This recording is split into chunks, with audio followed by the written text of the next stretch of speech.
Assalamu alaikum. Welcome back. Today we are making bajiyo, aka Somali fritters. We're also gonna make Bisbaas to go with it, which is hot sauce that we eat literally with everything, but you can't have bajiyo without Bisbaas. So we're gonna do both of those. And guys, this bajiyo recipe is gonna be quick, simple, yet so delicious. I'm gonna show you how to make bajiyo in like 30 minutes. So for this quick recipe, I'm gonna use lentils instead of the usual black-eyed peas, and this is what's actually going to save us time because we don't have to worry about peeling off the skin or anything like that. So I'm just going to soak the lentils for about 20 to 30 minutes. In the meantime, let's make the bisbaas, and today I'm making a simple variation of bisbaas. You could use any chili of your choice. I'm using jalapeno, so I just throw in some garlic, onion, and of course you need some kind of acid. You could use lime if you wanted to. I'm using lemon today, and I just throw in everything in the blender, add some salt, water, and then I just squeeze in the lemon after I have blended everything together. So now that we have the bisbaas ready, let's put that aside for a minute and get back to the bajiyo. For this bajiyo recipe, I'm using garlic, onion, jalapeno, cilantro, and curry leaves. I almost forgot. Of course, you also need some salt. Now I'm just adding a little bit of that jalapeno and a little bit of the onion as well as my garlic into the lentils. I'm also gonna add some water to help out my machine. I'm gonna blend all these ingredients together. As I'm blending, I'm gonna make sure that I scrape the sides of the bowl and just give it a good mix while I continue to blend.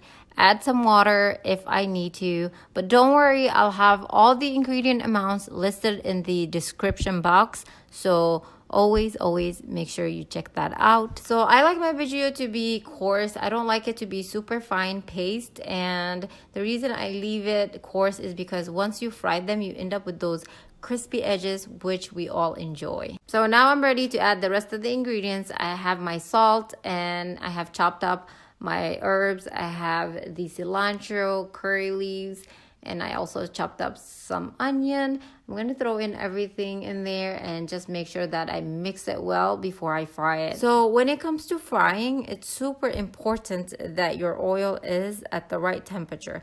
If the oil is too hot, you're going to end up burning whatever it is you're frying, and it's not going to cook from the inside.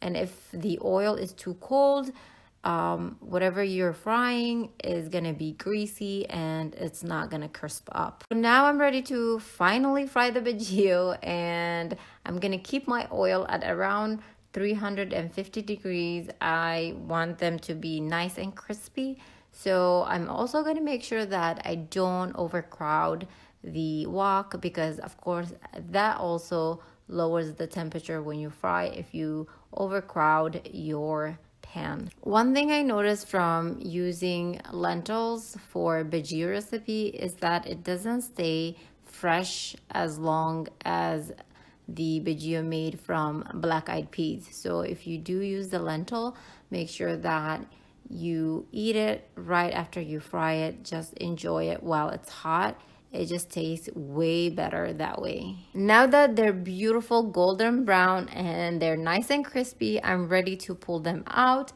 and lay them onto paper towel to get rid of the excess oil. I mean, look at these. Aren't they just so gorgeous?